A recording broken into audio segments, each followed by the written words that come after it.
In this new section, we're going to introduce fundamentals of electrochemistry and then think about applications of electrochemistry in analytical measurements. Firstly and foremost, let's review general chemistry and think about how electricity and chemistry have any role in affecting each other. For one thing, we know that electricity is founded upon electron movement. Freely flowing electrons can be generated through redox chemical reactions. If we can generate freely mobile electrons with some redox reaction, then perhaps we can use those free electrons to do some electrical work for us. And it's possible that that electrical work might include some analysis or measurement of a chemical reaction's fundamental characteristics. For example, we could use electrons to do something like measure reaction rate, for which we need a current.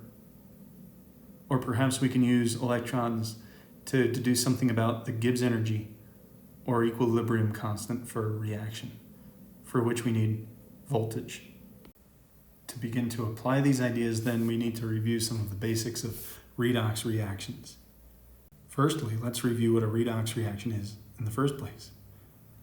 We can use one of two mnemonics, either oil rig or Leo the lion who says grr, to remember that oxidation is the loss of electrons,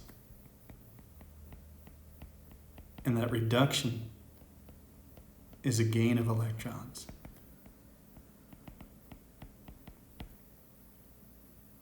These two processes occur simultaneously in a redox reaction. A substance that oxidizes loses electrons. Those electrons flow to allow a substance to reduce by gaining those electrons. For example, let's consider a reaction between iron and vanadium. In this reaction, iron reacts with vanadium to go from a 3+ cation to a 2+ cation. Vanadium goes from a 2+ cation to a 3+ cation. In this reaction, iron must have gained some electrons in order to go from a 3+ oxidation state to a 2+ oxidation state. So through this process, iron has gone down in oxidation number. It must have gained electrons to do so. We call that process reduction. Vanadium, meanwhile, must have lost some electrons to go from a 2+ oxidation state to a 3+. To get more positive, vanadium must have lost electrons. We call the process of losing electrons oxidation. We can visualize the mechanism of this process, the loss of electrons from a thing that was oxidized and the gain of electrons from the thing that was reduced, by writing two half reactions, one for each of these steps. So we can write down two half reactions to describe this overall reactions mechanism. The oxidation half reaction shows us how electrons are being lost. Vanadium, with a 2+ oxidation state, becomes vanadium with a 3+ oxidation state. In these half reactions, we balance stoichiometrically and through charge. The total charge on the left-hand side is 2+. The total charge on the right-hand side is 3+. To balance charge, we add an extra electron with a negative charge to the right-hand side. This is the electron that is transferred in this redox reaction. It's transferred to iron. The reduction half reaction shows that mechanistic step. Iron gains an electron to go from Fe3+ to Fe2+.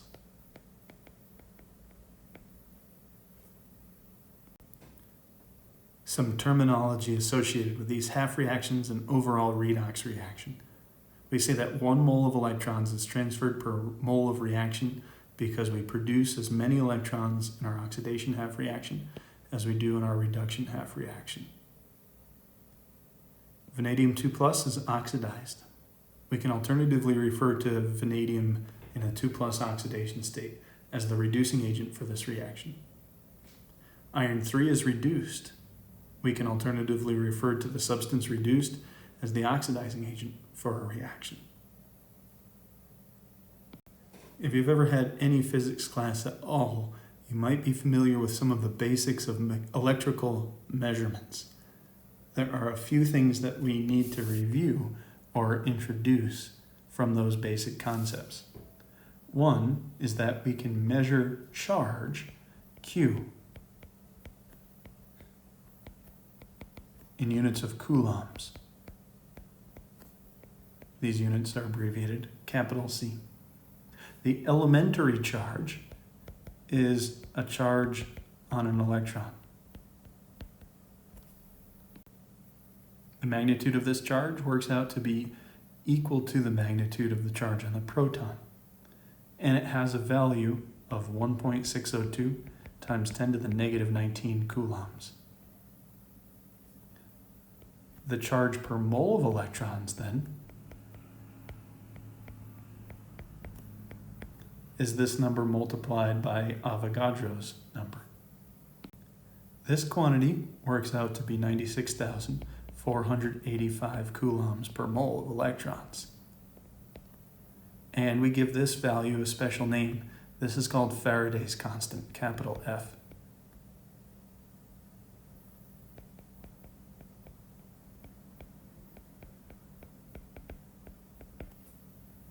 If from a redox reaction we can identify the number of moles of electrons transferred, then Faraday's constant gives us a convenient way to use electrical measurements in combination with the stoichiometry of a chemical reaction to tie together electricity and redox reactions.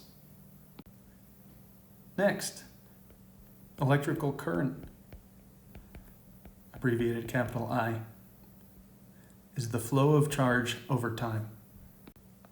Charge, again, Q, is measured in coulombs, and time is measured in seconds. These units of coulombs per second are equivalent to the ampere, the SI unit for electrical current. Ampere, or simply amp, abbreviated capital A, measures current. Voltage is a difference in electrical potential and is the potential energy that allows current to flow in the first place. We can measure voltage by estimating the work done to move a charge across a potential difference.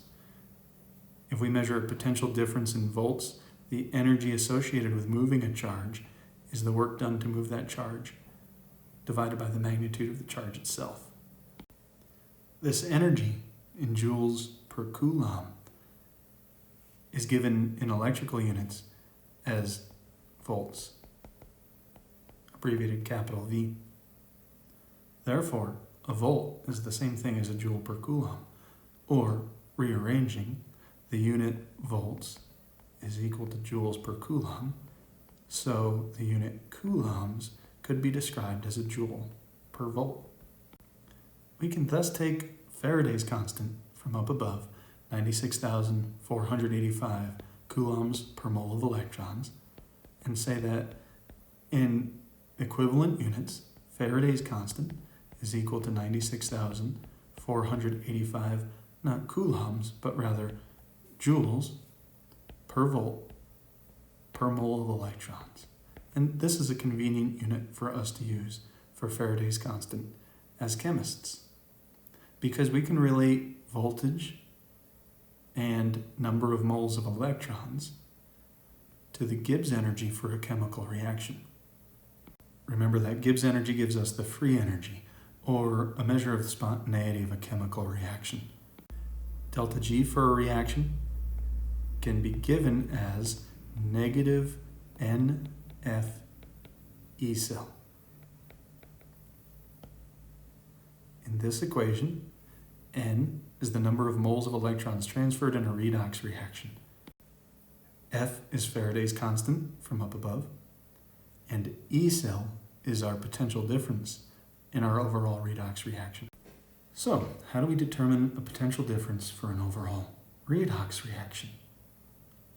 In order to assess this, we need to imagine setting up an electrochemical cell that can generate electrons in the first place. The first that we'll talk about is a galvanic cell, or voltaic cell. A galvanic or voltaic cell uses a spontaneous chemical redox reaction, and we measure spontaneity by Gibbs energy change for that reaction being negative, a spontaneous redox reaction to generate electrons. When electrons are produced through oxidation, they travel to a more positive electrical potential because electrons are negative charges.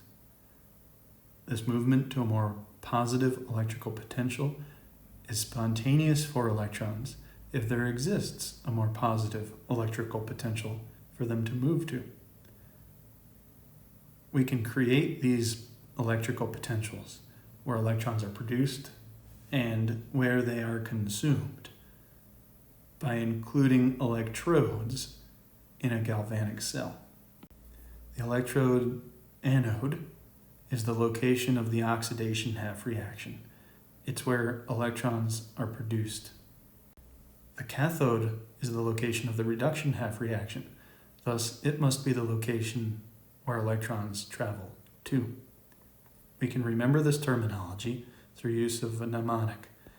We can remember two animals, anox or red cat. Anox means the anode is where oxidation occurs. Red cat means that reduction occurs at the cathode. So let's consider drawing one of these galvanic cells, setting up an anode and a cathode with different materials that will allow us to generate a spontaneous redox reaction. So here we have a beaker filled with some solution. Into this single beaker, we're going to imagine placing two electrodes. One, a copper electrode, and the other, a zinc electrode. We're going to connect these two electrodes by a wire. And we're going to try to measure the voltage that's generated between the two. These two electrodes will be immersed in a solution containing copper and zinc ions. Will we see any measurable voltage on this voltmeter? The answer that you likely have just come up with is no. We will not expect any voltage to be read for this particular cell. Why not? It's because this cell is short-circuited. Electrons don't have to travel through this wire and move through our voltmeter to get from zinc to copper to react. If this reaction moves from zinc to zinc 2+ and copper cations to solid copper, this reaction can happen all in solution right down here. There's no impetus that drives electrons through this wire up above. So suppose that instead we set up a cell that looks like this, two separate beakers, one that holds a zinc electrode in a solution of zinc nitrate, another that holds a copper electrode in a solution of copper nitrate. Can this cell work to transport electrons across this wire and through this voltmeter? Well, maybe for a little while. So what would happen? Well, we'd expect that this zinc electrode would degrade over time, where solid zinc oxidizes to make more zinc 2+ cations and generate some electrons. Because this process is the oxidation half reaction, we can refer to this left-hand cell as the anode. At the other side, those two electrons must travel through this wire to the copper electrode and cause copper 2 cations in solution to become or gain electrons and reduce to copper metal. Because this half reaction represents reduction, we can refer to this right-hand cell as the cathode. But what happens over time is that on the left-hand side, at the anode, we generate an excess of cations. At the right-hand side, the cathode, we generate an excess of negative charges. We use up some copper 2 in solution, and therefore we build up an excess of nitrate. Eventually, after a short amount of time, this reaction is going to halt due to a loss of electroneutrality. The charge balance, in other words, in these two beakers is imbalanced. So, what's our final solution to help us with this idea of charge balance? We can build a salt bridge between the two solutions, one that allows positive charges to move to the cathode and simultaneously allows negative charges to move to the anode. Perhaps these charges are in the form of an electrolyte that doesn't participate in the overall redox reaction, something like potassium nitrate. This salt bridge could be something as simple as, say, a piece of filter paper dipped in potassium nitrate, KNO3. In this salt bridge, positively charged potassium cations can move to the cathode to help balance the negative charges there, and negatively charged nitrates can move to the anode to help balance the buildup of positive charges there. Now we can maintain electroneutrality through this redox reaction, and the issues down below go away.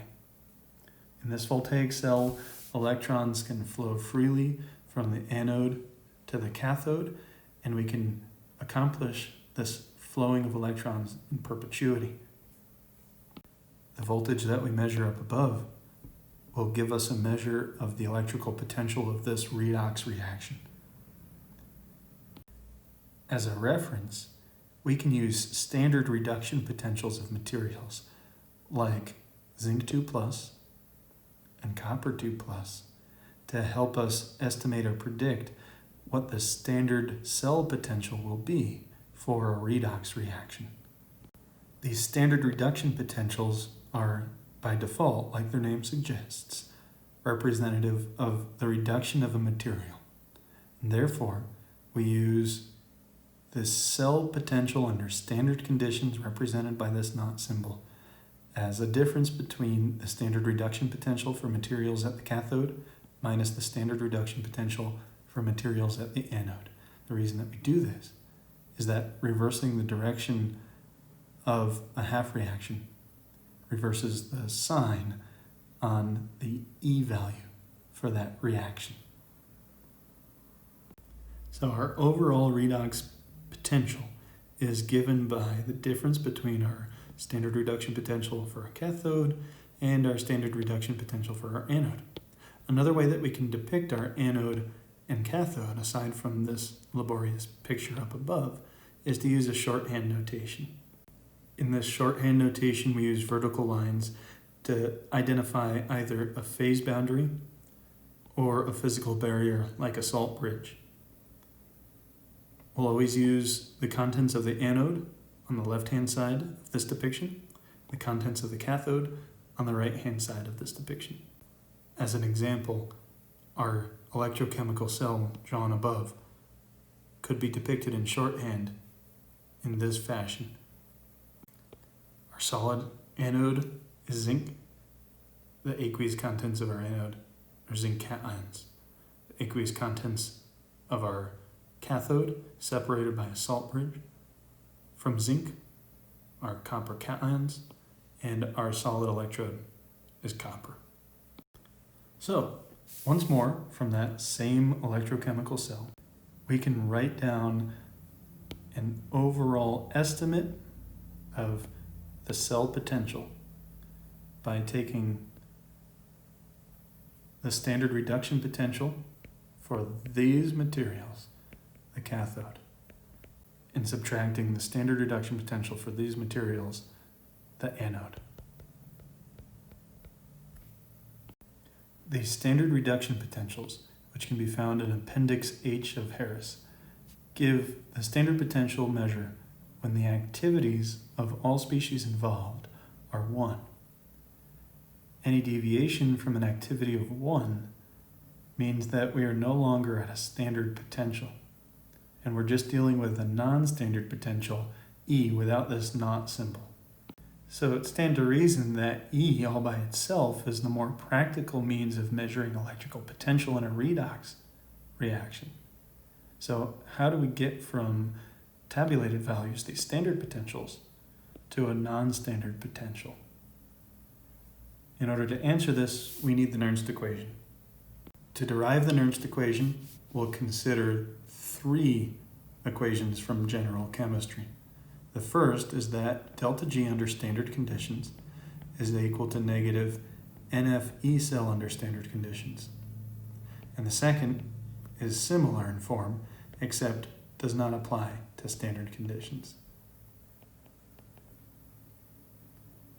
Lastly, we'll take advantage of delta G under non-standard conditions. It's given as delta G under standard conditions, delta G naught, plus RT times the ln of Q, which is the reaction quotient for a reaction. If we plug in this expression for delta G here, and this expression for delta G naught here, we end up with this equation. And we can simplify it further by dividing everything by negative NF.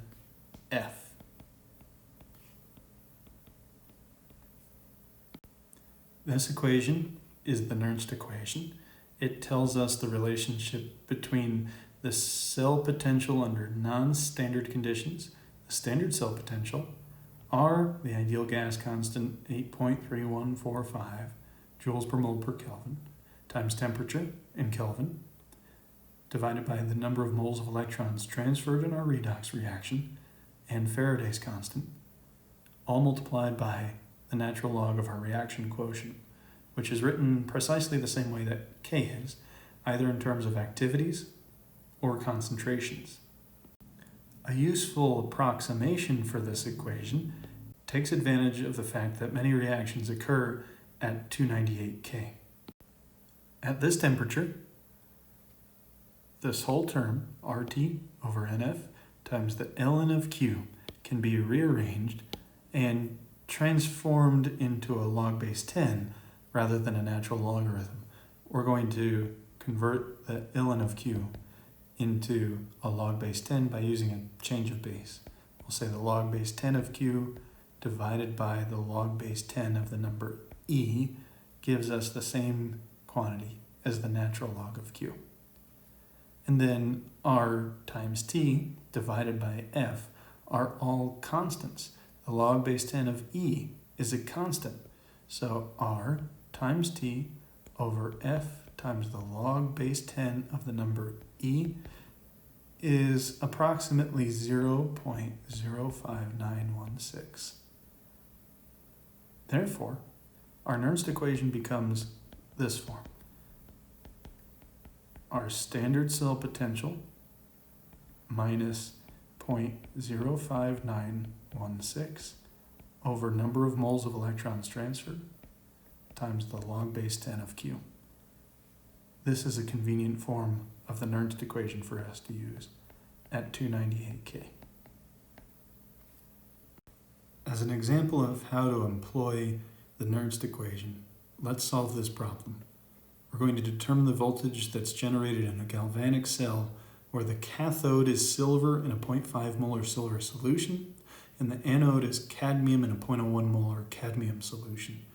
This is prepared at room temperature, 25 degrees Celsius. We're going to have to refer to Appendix H from Harris in order to solve this equation because we are going to need, firstly, a standard cell potential for this reaction.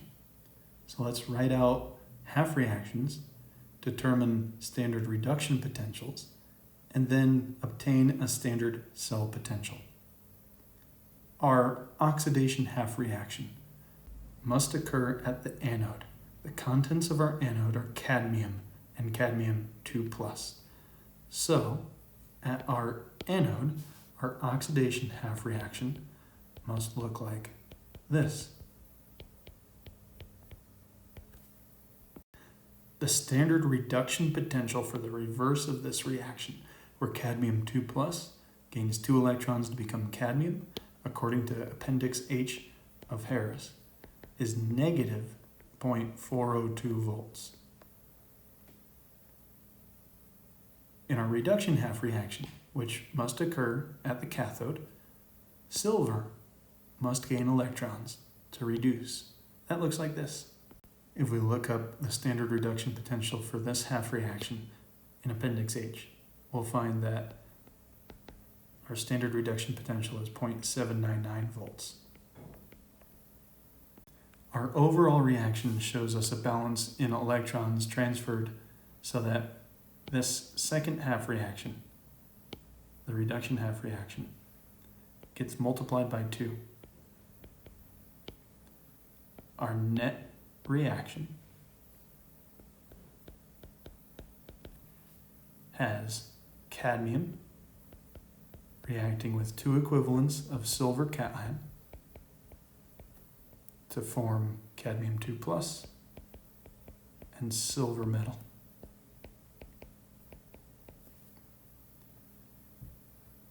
This multiplication by a stoichiometric quantity does not affect the standard reduction potential for a half reaction.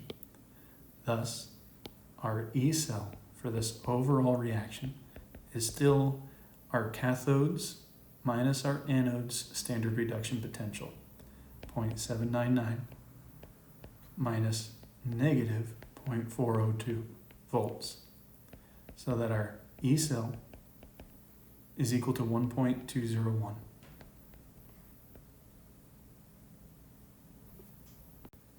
Now we're able to set up our Nernst equation. We're going to calculate the cell voltage, E cell, from our standard cell potential, 1.201 volts, less 0.05916, divided by number of moles of electrons transferred. That's 2 in this reaction. 2 electrons were produced in the half reaction at the anode, and then an equivalent stoichiometric number of electrons were gained at the cathode. So 2 moles of electrons.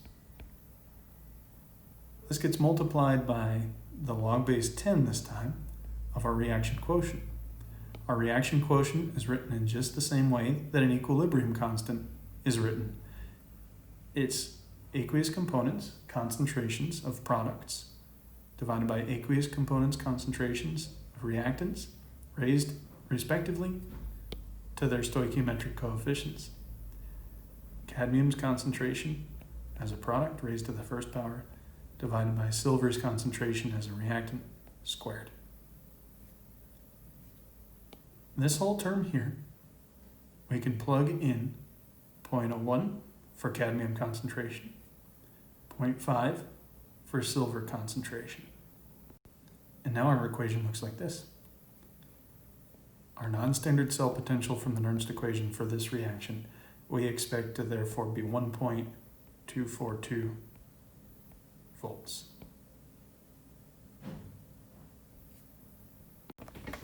So the Nernst equation begs the question, how is the standard cell potential related to an equilibrium constant? Well, to answer this, we'll say that when a redox reaction is at equilibrium, there is no observable net reaction. Because of this, our non-standard cell potential would be 0, and a value of reaction quotient would be equal to equilibrium constant K. So from the Nernst equation, at equilibrium, 0 is equal to our E cell value under standard conditions minus 0.05916 divided by number of moles of electrons transferred multiplied by the log of K. Or rearranging to solve for just K, what we end up with is N times E cell under standard conditions over 0.05916 is equal to the log of our equilibrium constant, K.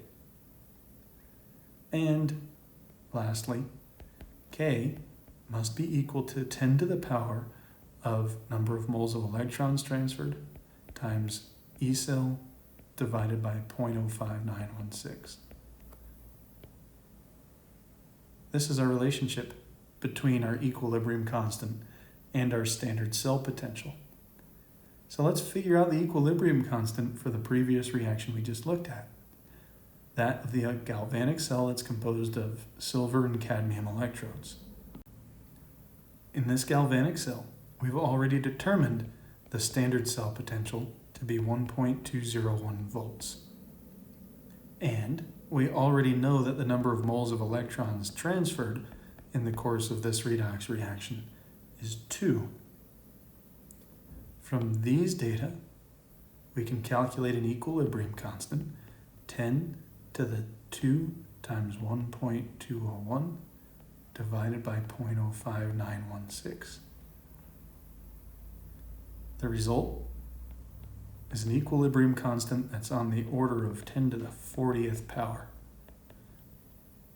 meaning that this reaction goes essentially to completion, and therefore does not leave behind a whole lot of reactants and generates exclusively products.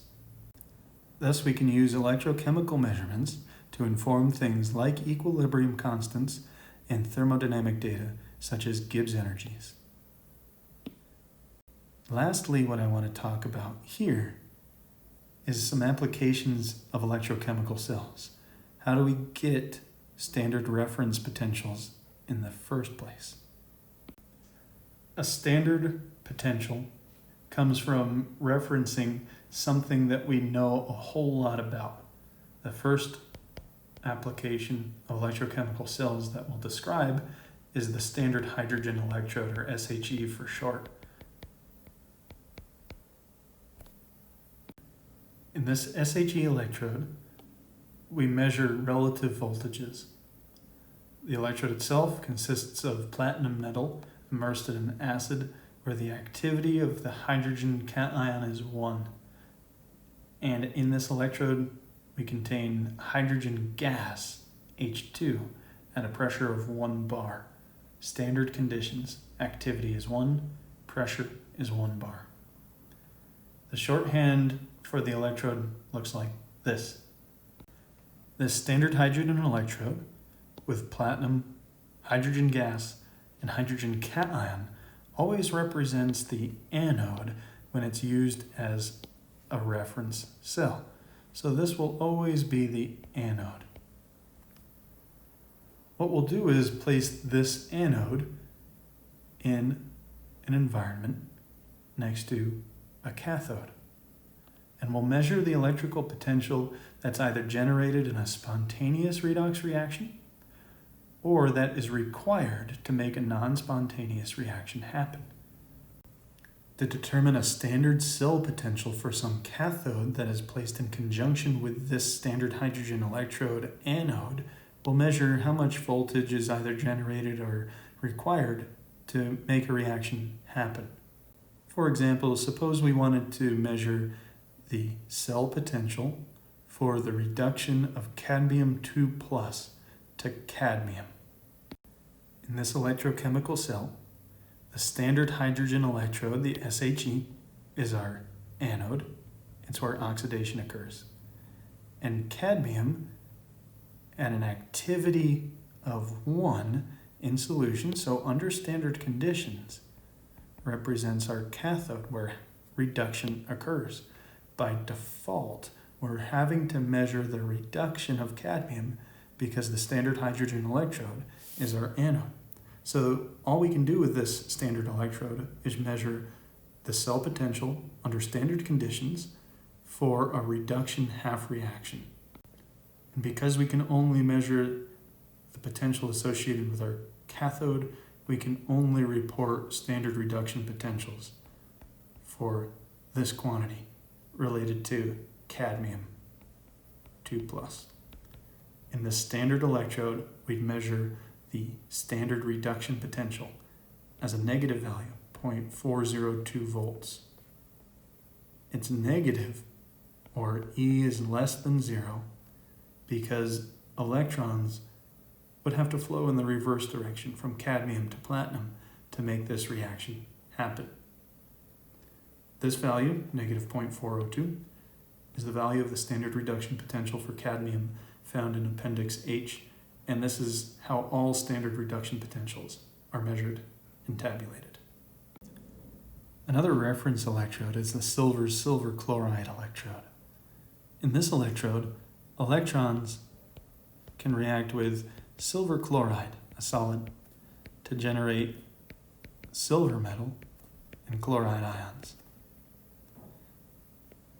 The standard potential for this reaction is 0.222 volts. But when saturating this cell that contains silver chloride and silver with something like potassium chloride, so that we have an excess of this material over here, the standard cell potential drops because it's no longer as favorable to force this reaction towards products. And the standard reduction potential in this environment is 0.197 volts. This particular electrode in a saturated potassium chloride solution is particularly useful as an indicator of concentrations of species. One particularly useful application of this silver-silver chloride electrode is to measure how much different the H+ concentration in a solution is relative to the voltage that a standard amount of H+ generates in reaction with this electrode. So we'll reference how much H+ is in a solution relative to our silver chloride cell. The ion selectivity towards H+ is achieved by using some selective membrane that H+ passes through. We can prepare that said membrane with, say, an inorganic ligand that binds maybe small metal cations like H+ selectively. The makeup of the electrode that references pH looks like this. The anode consists of a silver-silver chloride reference cell, the cathode of a combination of a silver-silver chloride internal reference with a standard inside inner concentration of H+ cations in a solution of hydrochloric acid, and a barrier that's semi-permeable and selective towards H+ that might be outside of that barrier. Perhaps this barrier is a glass bulb that's selective towards H+ cations. So in this pH probe, there's an outer reference electrode, there's an inner reference electrode, and the concentration of H+ is fixed at 0.1 molar. H+ from the solution that you're analyzing selectively binds to a semi-permeable glass bulb and alters the potential associated with this overall electrochemical cell. Two reference electrodes, an inner and an outer electrode, are required in order to measure a potential difference across this glass membrane. That potential difference is due to differences in H+ concentration in our reference solution inside the cell, or the glass bulb, and outside the cell, or the glass bulb of a pH probe. Thus, what we need to do is calibrate our pH probe to tell us how a voltage responds to a particular concentration of H+ outside. We calibrate a pH probe with a buffer solution of a known pH and tie the voltage generated by that concentration of H+ to a reported pH that comes from a voltage generated across this electrochemical cell. Over a small enough pH range, the response in voltage in this electrochemical cell ought to be linear, so we can develop a calibration curve that shows us how pH depends on a voltage generated in this reference cell.